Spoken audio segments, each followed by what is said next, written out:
Celeb Savant is a career retrospective type interview focusing on singers, actors, and industry experts. Join Barrett Edelstein now as he dives into the entertainment world.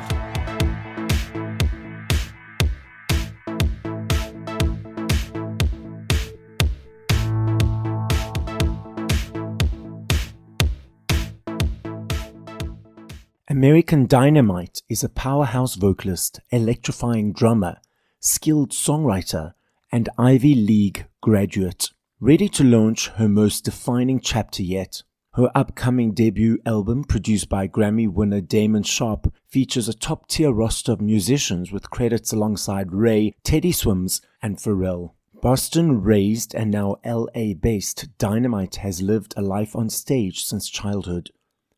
From age 8 to 18, she toured the country as half of the sibling duo Michael and Marisa, performing over 350 plus shows, including opening for Ariana Grande, Christina Perri, Cody Simpson, and more. Her solo single, Show Me You, has since surpassed 2 million Spotify streams and was featured in Dar Man episode that's racked up over 10 million views. Blending classic R&B, sultry neo-soul, and infectious pop hooks, Dynamyte pairs raw emotive vocals with sharp introspective lyrics inspired by her studies in sociology at Brown University. A proud member of the LGBTQ+ community, a national spokesperson for the anti-bullying organization PACER, and a second-degree black belt, she embodies empowerment both on and off stage. With retro-inspired style, a fearless creative vision, and the rare ability to command the spotlight while singing and drumming simultaneously, Dynamyte is not just releasing an album, she's building a career that's as bold, layered, and dynamic as her name. Up next on Celeb Savant, we've got Dynamyte. Where in the world are you and how are you doing? Oh, I'm in Los Angeles, and I am doing great. Yeah, I'm excited. Thank you so much for this opportunity, for having me, and looking forward to chatting with you. Why, how, and where was the stage name Dynamyte chosen, and also the spelling? I was nicknamed it in a recording studio when I was little, since I've been doing music professionally since I was around 8. So around when I was a preteen, I guess I got that nickname just because I'm very tiny. I'm like barely 5 feet. I say 5 feet, but I don't quite know what I am. But yeah, so I was always really tiny, but I played the drums and have a lot of energy. So it just kind of became my nickname. And then, I don't know, it was someone in a recording studio gave me that nickname and they were like, but I feel like you can spell it with a Y to make it like edgy and cool. And then like little me was like, okay, that sounds cool. And then, yeah, I guess it's a typical thing when you're in a recording studio to have like different nicknames for each other. So yeah, I don't know. I liked the nickname and then it just kind of stuck. Let's unpack your journey. At what age did you actually think, okay, I want to do this? And how did that journey progress to where we are today?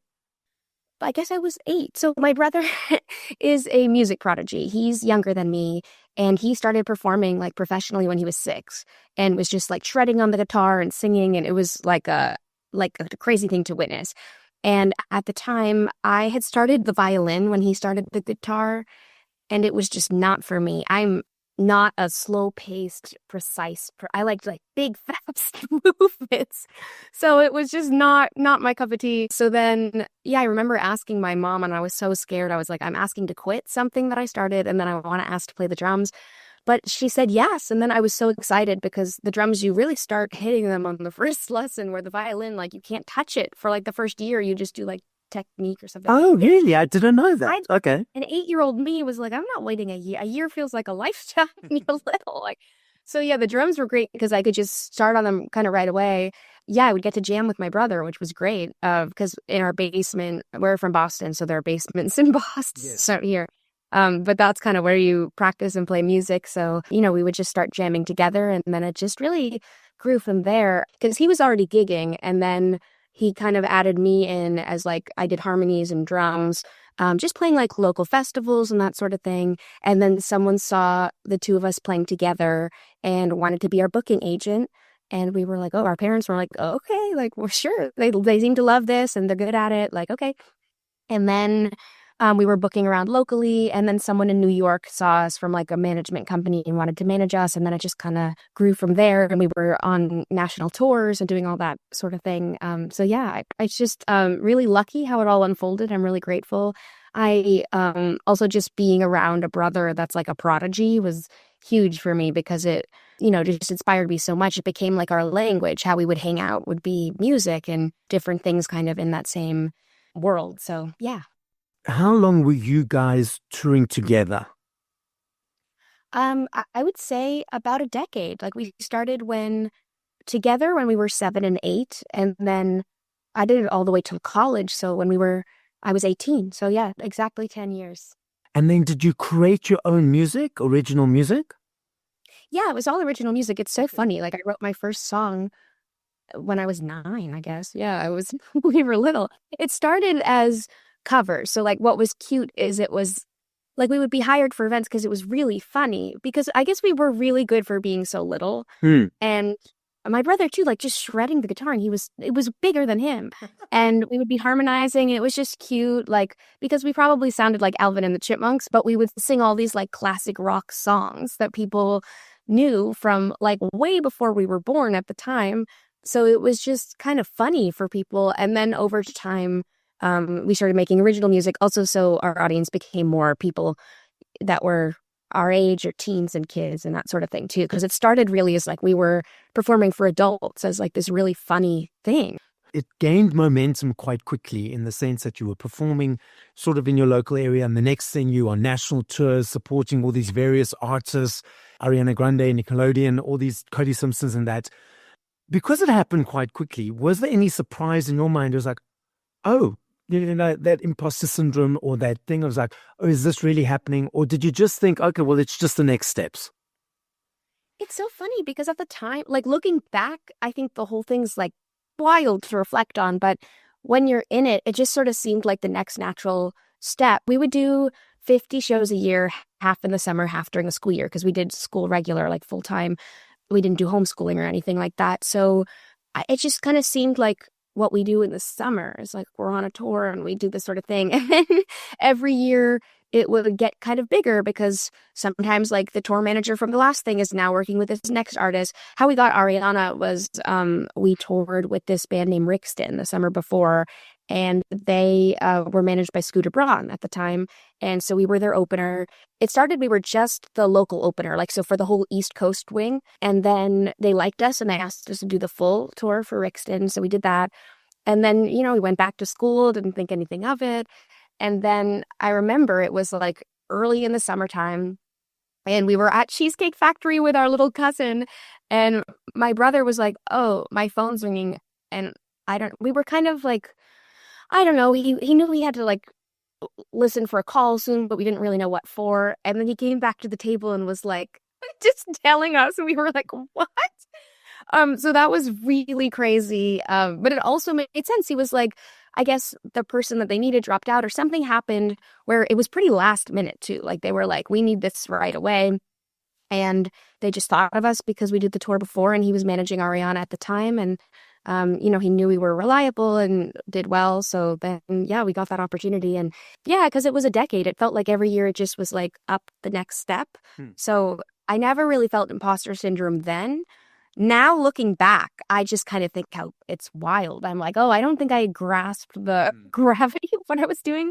I was just like, oh, this is so cool. This is fun. But I wasn't like, this is crazy. Like it just seemed so normal at the time. But looking back now, I'm like, wow, that was really quite the experience. That was really, something a lot of people don't get to experience. I think also to us, some people do soccer, some people do dance, and to us, we did music. And it was just like our thing that we did. And we didn't get that that's different from what anyone else was doing. We were like, oh, kids go to school and then they have like their thing that they're good at, that they love.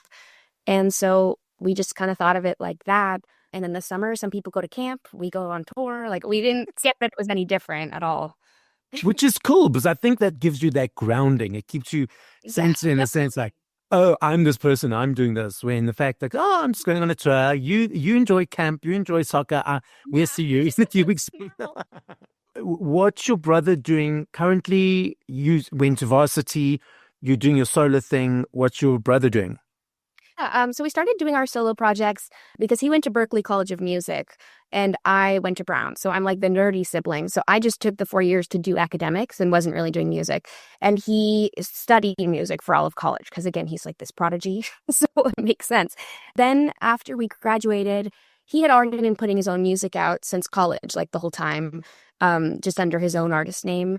And then we both moved to LA together post-COVID. And we don't live together, but he's in West Hollywood. I'm in Santa Monica.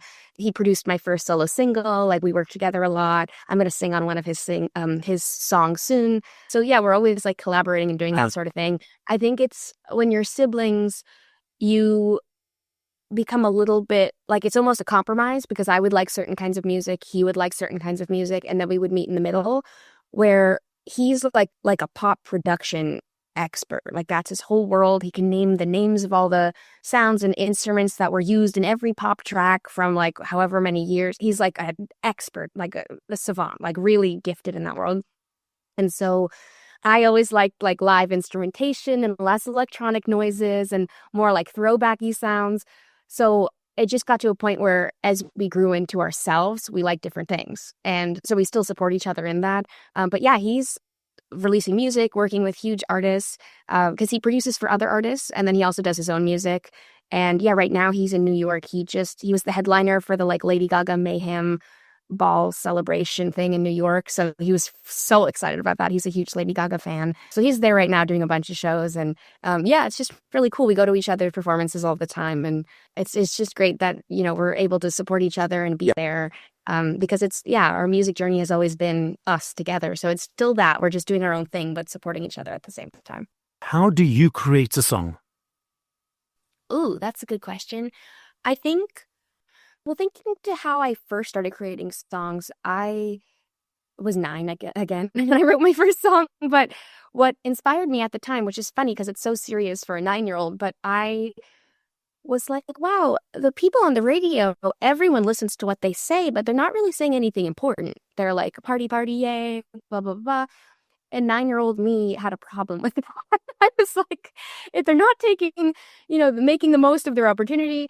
And then my first song I ever wrote was about the environment, and I was 9. Yeah, I just always had a thing where I'm like, wow, they can say anything they want to be in the ears of every person. Like, I felt so inspired to write things that would like shape culture and make an impact. So yeah, it's always kind of been that way for me. It's always been like a huge moment for us as a duo was we did this anti-bullying song when we were like, I don't know, maybe 12 and 13 or maybe younger. It became embedded in like the national public school curriculum, and we would travel to all the schools and perform the song. And it was featured a lot as like, oh, these kids are, trying to speak up about bullying in a way that's kids to other kids rather than like teachers lecturing kids. So yeah, that was really powerful to see from a really young age how our song impacted all those kids. And they would come up to us after shows, and we would also talk to them, like go in their classrooms and do like different anti-bullying workshops around the song or going through the lyrics. And then their choruses would perform it for us. And so seeing like the power that lyrics could hold alone. Michael was always like the music side of writing. I was always the lyric side of writing. Like, that was always my go-to. I don't know, just every day throughout the day, I like will write bullet points or notes of things that I feel inspired to like talk about or say something about. I think with this new album, there are a lot of topics I haven't talked about yet that are maybe heavier than what I would have talked about when I was younger, and, looking to make an impact through talking about those things. And also, I think, when a song of mine isn't talking about some deep, grand thing, it's often like an empowering type of song, especially for young women. I think that's so important to, like be assertive and be confident in who you are and stand up for yourself. So they're definitely like Checkmate is definitely one of those. I'm like, oh, you thought that I was just going to be played, but no, like I am smart and I like, you're not going to pull one over on me. So I think it's like a good balance between all of those things. Yeah, I think like in everything I do, the goal is to like empower other people. Also studying sociology was about, for me, it really inspired my lyrics. It was studying human behavior and in the overall system of human behavior rather than like individual psychology, and how, we can shape culture and impact people and where those gaps are. So I think that also made a huge impact on my writing. And why did you choose Checkmate as the first single?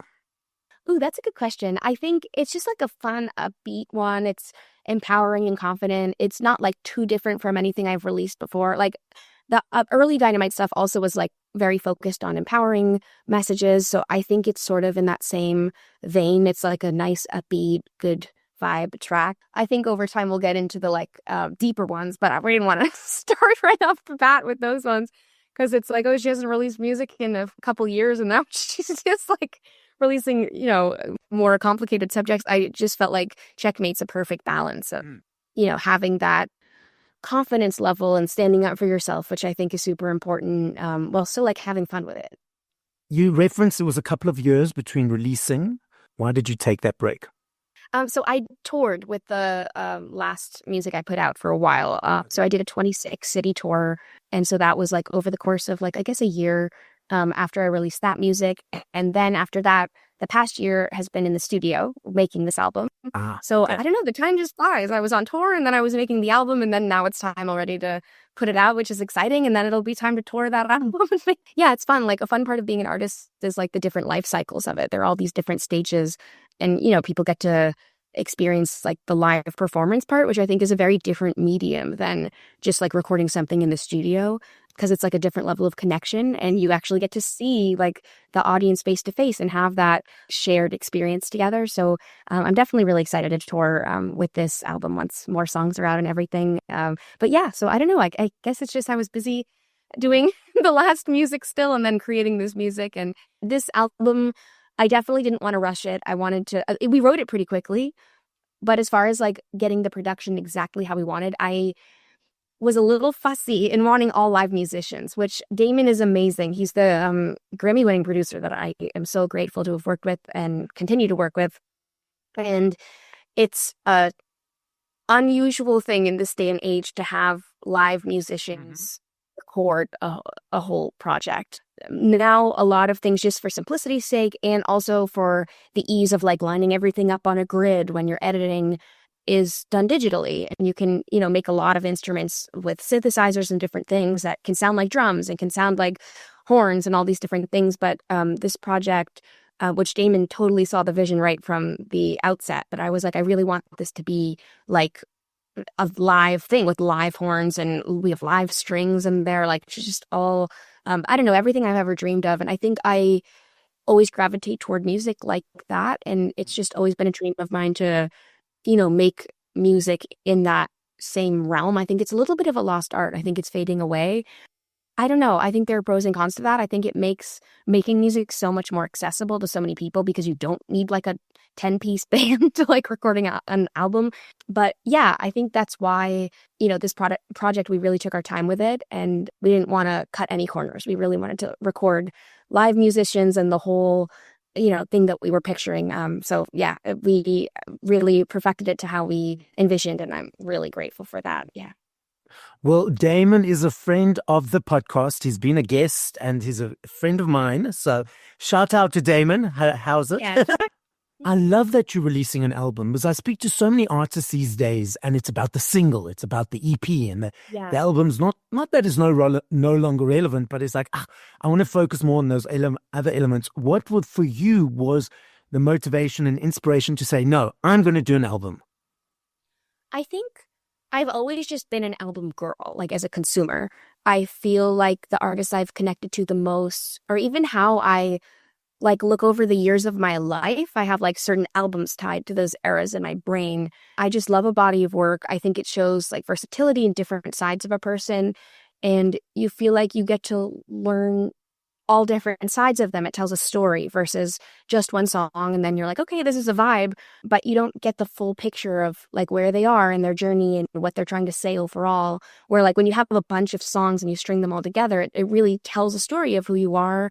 And I think part of being a consumer in general for music is wanting to feel close to the artist and like know them on a deeper level. And that's when you like really connect and you want to go to all their shows and you just feel so in awe of the person that they are in addition to the music that they make. And I think for me, albums have always been that way to like get that experience. I think, I don't know, in general with these algorithms and stuff, it's good to like tease a few singles first and then drop more music. So as much as I was like, let's just drop the whole thing right now as an album, I guess you have to still do some singles and, get the ball rolling with that sort of thing. But yeah, I'm just excited to put out so many different songs to show so many different sides of myself and to give people like a better picture of who I am. I love me a CD. I still budget for my CDs every month. For me, it's an energy exchange. To you guys, for all the hard work that you do. For me, it's a journey of the choice, the unpacking, the booklet, listening to song from 1 to whatever number. I'm sure you are may or may not be aware, and a massive uptick of physical around the world. A couple of years ago in the UK, 5.9 million vinyls sold, the biggest since 1990. Also last year in the UK, there's a basket of products that they gauge exchanges on. And based on these exchanges, they monitor it for tax purposes. There needs to be a high number of exchanges every day for a product to be in the basket. And because of the upsurge of CDs again, CDs are now back in the basket. The research is showing that it's the teenagers, it's the younger kids diving into this world, not the older, in inverted commas, nostalgic people. Then we have streaming, as we've referenced earlier. What are your observations of the landscape at the moment? I think that's a great question. I think, again, it's kind of pros and cons. So I was born in the late 90s, so I grew up with cassettes and then CDs and carrying around like a whole booklet and the little CD. I had a Hello Kitty CD player and I would bring it with me with little headphones.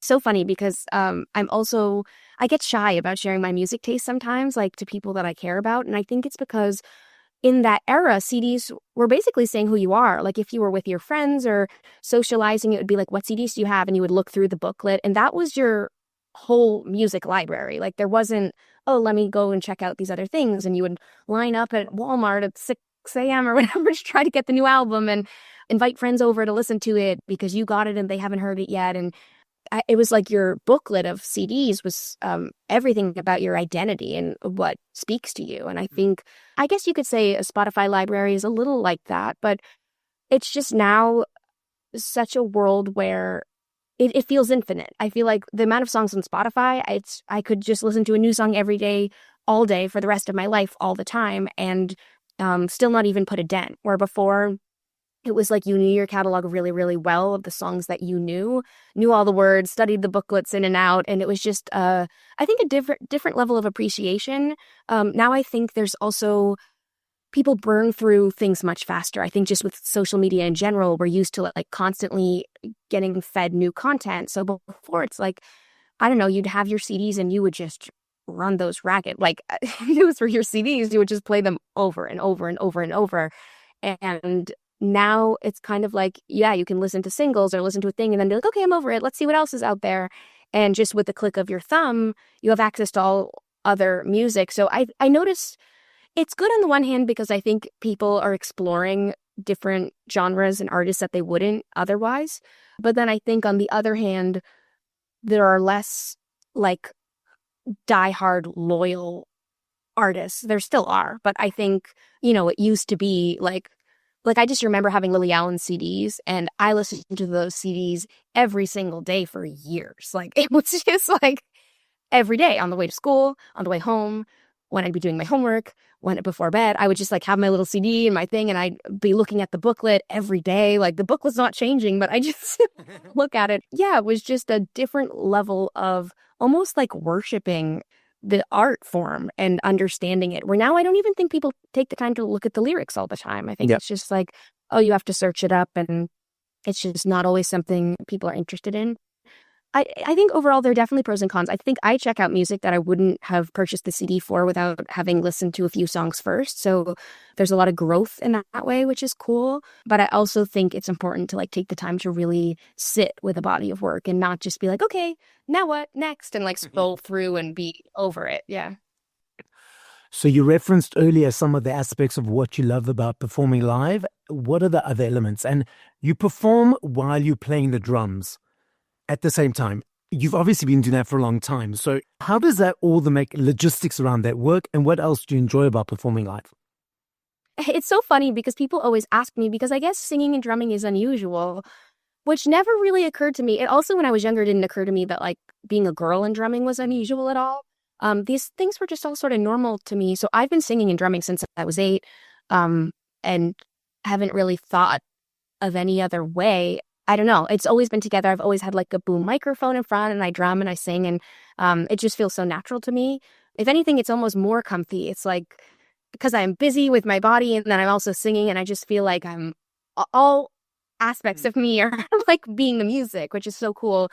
Where, yeah, I remember at first when I don't know, I guess when I was like an preteen, early teenager, when, the audience a lot of times would want me to come out front because I'm a small girl and I'd be behind a giant drum set and you'd see my head. Like people would be like, we want to, see her come up front. And I remember it feeling so funny at first to be like, I just stand here and sing and walk around. Like I don't have to do anything else. Like I just would want something to do with my hands. It felt so funny. But now I feel so comfortable with it. But yeah, I think something that was cool when I performed with my brother is his main instrument was guitar, mine was drums, and we both would sing. But then once we got older, we would play a bunch of different instruments. And then every song we would switch to a different instrument. So it was like you didn't know where to look next. Like then I would be playing the bass or the keys or the ukulele, and he would be doing the same. Like we would just keep trading off. I don't know. It was really engaging to watch and exciting. So I try to channel that a little bit in my own shows. Like the drums obviously will always be my favorite thing. I would say I do about like half the songs on the drums, and then the other half where I come out front and either like play other instruments like bass or guitar or keys or just something else. Or sometimes I just like walk around and connect with the audience. And yeah, it's really interesting to experience playing so many different instruments because you do connect with the audience differently depending on the instrument you're playing. Like say a keyboard or drums are more limiting, where like a guitar or bass, you can like walk all around and do your whole thing. So yeah, I've always found that fascinating. But I also am lucky to have never had stage fright. I think just it's again, like when you do things when you're kind of like when people learn a language when they're little and it just like is so ingrained in them. It feels like that with both drumming and singing and with being on stage, where I really don't know anything else. So it's normal to me to connect with other people in that way.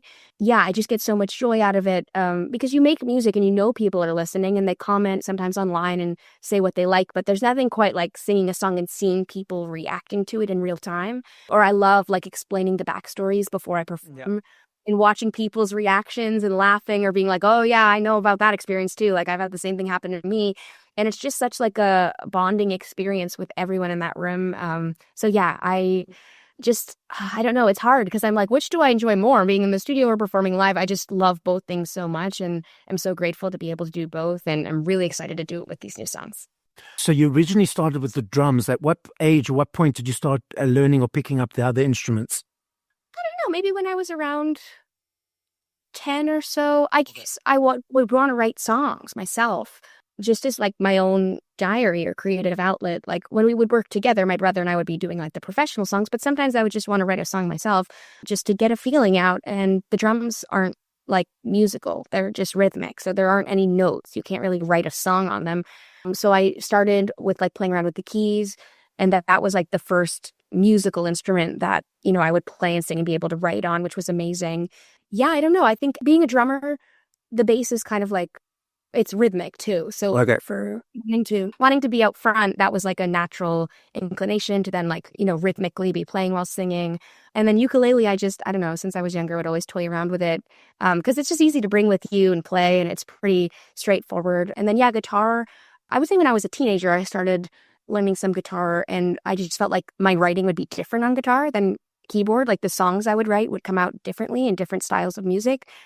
So yeah, they all kind of just had their purpose. And over the years, it's like I always just want to learn new things, I guess, and new outlets to express, what I'm trying to say. I feel like, they feel like a language, I guess. It feels like, having another language in your back pocket to get out the music inside that you want to share with everyone else. So yeah.